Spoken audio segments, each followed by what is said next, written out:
Autonomy is a concept found in moral, political, and bioethical philosophy. Within these contexts, it is the capacity of a rational individual to make an informed, uncoerced decision. Sociology. In the subfield of sociology called the sociology of knowledge, controversy over the boundaries of autonomy stopped at the concept of relative autonomy, until a typology of autonomy was created and developed within science and technology studies. According to it, the contemporary form of science's existing autonomy is the reflexive autonomy. Actors and structures within the scientific field are able to translate or to reflect diverse themes presented by social and political fields, as well as influence them regarding the thematic choices on research projects. Politics. In the past few decades, a large movement of autonomism has emerged in the form of anarchism. In the United States government, autonomy refers to one's own self-governance. One former example of an autonomous jurisdiction into the United States government belonged to the Philippine Islands. The Philippine Autonomy Act of 1916 provided the framework for the creation of an autonomous government, providing the Filipino people broader domestic autonomy, though it reserved certain privileges to the United States to protect its sovereign rights and interests. Indigenous peoples such as the Kuna people have used autonomous principles as their original governance. Other indigenous groups such as the Zapatista Army of National Liberation have taken on this structure in recent years as a response to globalization. Some communities in Spain, like Basque, have also asserted their autonomy through their ancient culture and history. Philosophy. Autonomy is a key concept that has a broad impact on different fields of philosophy. In moral philosophy, autonomy refers to subjecting oneself to objective moral law. Kant argued that morality presupposes this autonomy in moral agents, since moral requirements are expressed in categorical imperatives. An imperative is categorical if it issues a valid command independent of personal desires or interests that would provide a reason for obeying the command. It is hypothetical if the validity of its command, if the reason why one can be expected to obey it, is the fact that one desires or is interested in something further that obedience to the command would entail. Don't speed on the freeway if you don't want to be stopped by the police, is a hypothetical imperative. It is wrong to break the law, so don't speed on the freeway, is a categorical imperative. The hypothetical command not to speed on the freeway is not valid for you if you do not care whether you are stopped by the police. The categorical command is valid for you either way. Autonomous moral agents can be expected to obey the command of a categorical imperative even if they lack a personal desire or interest in doing so. It remains an open question whether they will. However, it is thought that autonomy is fully explained as the ability to obey a categorical command independently of a personal desire or interest in doing so, or worse, that autonomy is obeying a categorical command independently of a natural desire or interest, and that heteronomy, its opposite, is acting instead on personal motives of the kind referenced in hypothetical imperatives. In his groundwork of the metaphysic of morals, Kant applied the concept of autonomy also to define the concept of personhood and human dignity. Autonomy, along with rationality, are seen by Kant as the two criteria for a meaningful life. Kant would consider a life lived without these not worth living. It would be a life of value equal to that of a plant or insect. According to Kant, autonomy is part of the reason that we hold others morally accountable for their actions. Human actions are morally praise or blameworthy in virtue of our autonomy. Non-autonomous beings such as plants or animals are not blameworthy due to their actions being non-autonomous. Kant's position on crime and punishment is influenced by his views on autonomy. Brainwashing or drugging criminals into being law-abiding citizens would be immoral, as it would not be respecting their autonomy. Rehabilitation must be sought in a way that respects their autonomy and dignity as human beings. Philosopher Ian King has developed an autonomy principle, which he defines as, let people choose for themselves. unless we know their interests better than they can. King argues it is not enough to know someone else's interests better than the person. Autonomy should only be infringed if a person is unable to know their own interests on a particular matter. Nietzsche wrote about autonomy, telling about moral fight in metaphysical philosophy. The concept of autonomy is referenced in discussions about free will, fatalism, determinism, and agency. Autonomy. According to Piaget studied the cognitive development of children by analyzing them during their games and through interviews, establishing that the children's moral maturation process occurs in two phases, the first of heteronomy and the second of autonomy. Heteronomous reasoning. Rules are objective and unchanging. They must be literal, because the authority ordering it, and do not fit exceptions or discussions. The base of the rule is the superior authority, that it should not give reason for the rules imposed or fulfill them in any case. Autonomous reasoning. Rules are the product of an agreement and, therefore, are modifiable. They can be subject to interpretation and fit exceptions and objections. The base of the rule is own acceptance, and its meaning has to be explained. Sanctions must be proportionate to the absence, assuming that sometimes offenses can go unpunished, so that collective punishment is unacceptable if it is not the guilty. The circumstances may not punish a guilty. Autonomy. According to Kohlberg, Lawrence Kohlberg continues the studies of Piaget, this time to pose moral dilemmas to different adults and ordering the answers. His studies collected information from different latitudes to eliminate the cultural variability, and focused on the moral reasoning, and not so much in the behavior or its consequences. In this way, Kohlberg established 3 stages of morality, each of which is subdivided into 2 levels. A read in progressive sense, that is, higher level, greater autonomy. Level 1 or pre-conventional. Standards are met or not depending on the stage 1, characterized by egocentrism.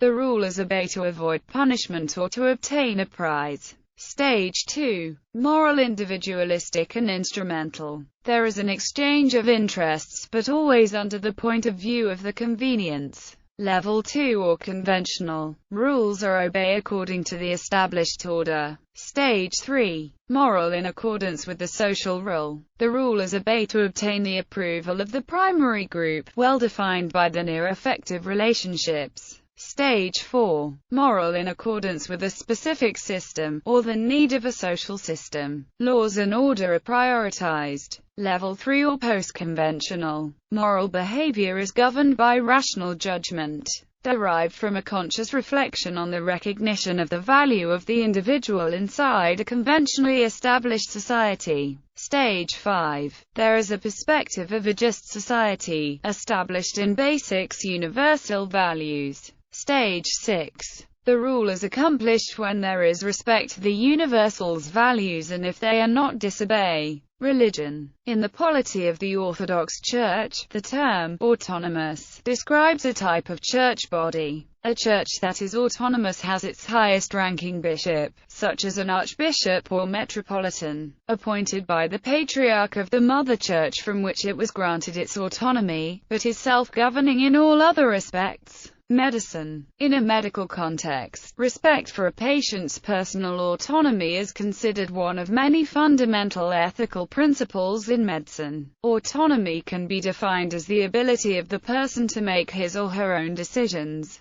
This faith in autonomy is the central premise of the concept of informed consent and shared decision-making. This idea, while considered essential to today's practice of medicine, was developed in the last 50 years. According to Beecham and Childress, the Nuremberg trials detailed accounts of horrifyingly exploitative medical experiments, which violated the subject's physical integrity and personal autonomy. These incidences prompted calls for safeguards in medical research. However, autonomy does not only apply in a research context. Users of the healthcare system have the right to be treated with respect for their autonomy, instead of being dominated by the power of the physician. Through the therapeutic relationship, a thoughtful dialogue between the client and the physician may lead to better outcomes for the client, as he or she is more of a participant in decision-making. The 7 elements of informed consent include threshold elements, information elements and consent elements. Some philosophers such as Harry Frankfurt consider Beecham and Childress criteria insufficient. They claim that an action can only be considered autonomous if it involves the exercise of the capacity to form higher-order values about desires. When acting intentionally, what this means is that patients may understand their situation and choices but would not be autonomous unless the patient is able to form value judgments about their reasons for choosing treatment options. They would not be acting autonomously. There are many different definitions of autonomy, many of which place the individual in a social context. See also relational autonomy, which suggests that a person is defined through their relationships with others, and supported autonomy, which suggests that in specific circumstances it may be necessary to temporarily compromise the autonomy of the person in the short term in order to preserve their autonomy in the long term. Other definitions of the autonomy imagine the person as a contained and self-sufficient being whose rights should not be compromised under any circumstance. In certain unique circumstances, government may have the right to temporarily override the right to bodily integrity in order to preserve the life and well-being of the person. Such action can be described using the principle of supported autonomy, a concept that was developed to describe unique situations in mental health. While controversial, the principle of supported autonomy aligns with the role of government to protect the life and liberty of its citizens. Terence F. Ackerman has highlighted problems with these situations. He claims that by undertaking this course of action, physician or governments run the risk of misinterpreting a conflict of values as a constraining effect of illness on a patient's autonomy. Despite large-scale commitment to promoting patient autonomy, public mistrust of medicine in developed countries has remained. Honora O'Neill has ascribed this lack of trust to medical institutions and professionals introducing measures that benefit themselves, not the patient. O'Neill claims that this focus on autonomy promotion has been at the expense of issues like distribution of healthcare resources and public health. International human rights law. The Yogyakarta Principles, a document with no binding effect in international human rights law, contend that self-determination, used as meaning of autonomy on one's own matters including informed consent or sexual and reproductive rights,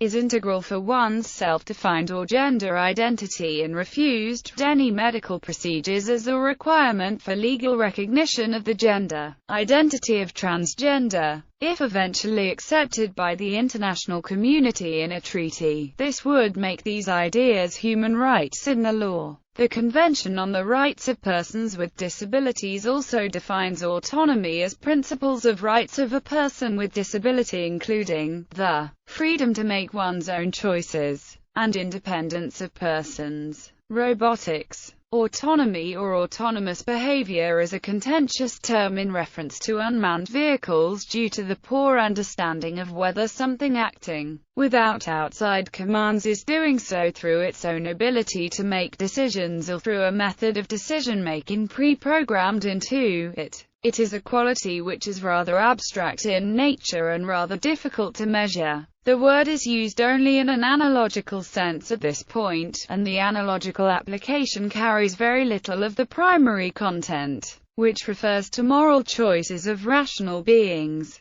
Automatic means that a system will do exactly as programmed. It has no choice. Autonomous means that a system has a choice to make free of outside influence, i.e., an autonomous system has free will. Brian T. Clough, Metrics, Schmetrics. How the heck do you determine a UAV's autonomy anyway? An example of semi-autonomous vehicles is unmanned spacecraft. Autonomy is an increasing feature of unmanned vehicles with two objectives mandatory for new functions, e.g., Several spacecraft in formation flight adjust their relative positions so that interferometric measurements with wide basis can be performed. Cost reduction, e.g., failure detection and recovery by spacecraft system without ground station involvement, reduces up-down link usage and reduces operational costs on ground. See robotics. An autonomous spacecraft might make certain decisions for itself based on imagery observation and a pre-programmed algorithm that will determine the only possible logical outcome and then perform that task without having to ask controllers nor in types of parameters. Autonomy in space does not relate to the socio-political definitions.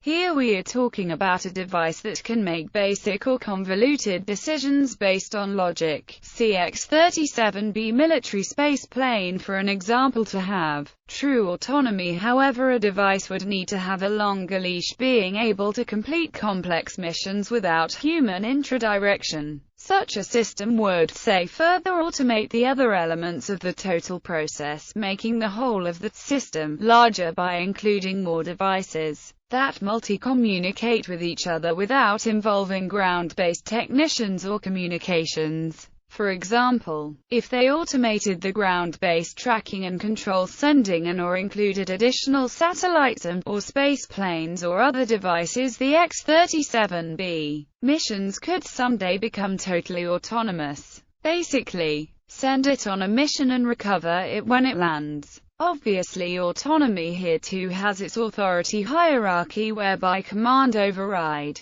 is in effect. If the ground controllers want to, they can take control of the spacecraft at any time. A typical mission, though, will be pre-programmed and perform as directed and land, or perform a task while or until a condition is met. If then land the unmanned spacecraft without further direction from the ground. The systems so happen to interact, but that is not a necessary condition for autonomy. As each device becomes more and more autonomous, the total network becomes more and more intelligent and at the same time secure. Various uses. In computing, an autonomous peripheral is one that can be used with the computer turned off. Within self-determination theory in psychology, autonomy refers to autonomy support versus control. In mathematical analysis, an ordinary differential equation is said to be autonomous if it is time-independent. In linguistics, an autonomous language is one which is independent of other languages, for example, has a standard grammar, books, dictionaries or literature, etc. In robotics, autonomy means independence of control. This characterization implies that autonomy is a property of the relation between two agents, in the case of robotics, of the relations between the designer and the autonomous robot. Self-sufficiency, situatedness, learning or development, and evolution increase an agent's degree of autonomy, according to Rolf Pfeiffer. In spaceflight, autonomy can also refer to manned missions that are operating without control by ground controllers. In economics, autonomous consumption is consumption expenditure when income levels are zero, making spending autonomous to income. In politics, autonomous territories are states wishing to retain territorial integrity in opposition to ethnic or indigenous demands for self-determination or independence. In anti-establishment activism, an autonomous space is another name for a non-governmental social center or free space. In social psychology, autonomy is a personality trait characterized by a focus on personal achievement, independence, and a preference for solitude, often labeled as an opposite of sociotropy.